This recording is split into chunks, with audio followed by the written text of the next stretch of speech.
Unraveling the meaning of high-born. Hello, dear friends and language enthusiasts. Today, we're going to dive into a phrase that often pops up in historical and fantasy novels, films, and sometimes even in contemporary discussions. We're talking about high-born. If you've encountered this term and wondered what it truly means, you're in the right place.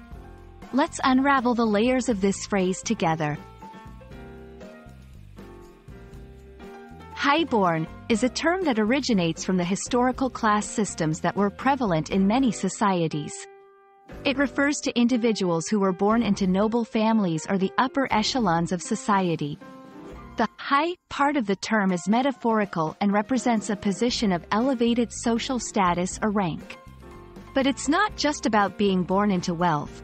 It's often associated with certain privileges, expectations, and even responsibilities. A high-born individual would likely receive a privileged education, have access to exclusive social circles, and may carry a title like Lord, Lady, Duke, or Countess.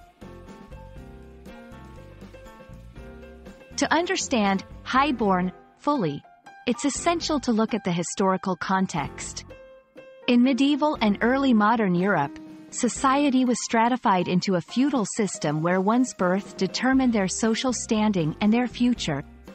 Being high-born often meant that one had a significant role in governance and politics, and these individuals wielded considerable influence and power.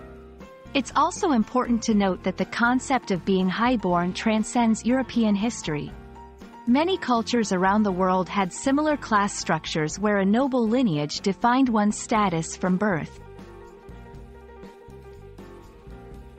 The phrase, high-born, is quite popular in literature and media, particularly in genres that explore historical themes or social hierarchies.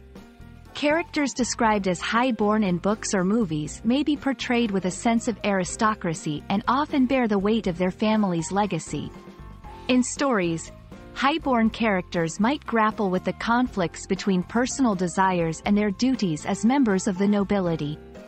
This phrase helps set the stage for the exploration of themes such as honor, responsibility, and the struggle for power.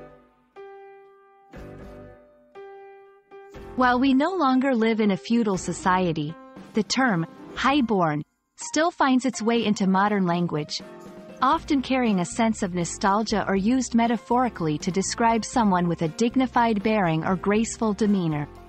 However, it's worth mentioning that in today's context, using such terms might seem archaic or evoke a sense of inequality based on birth, which is contrary to contemporary values of equality and meritocracy.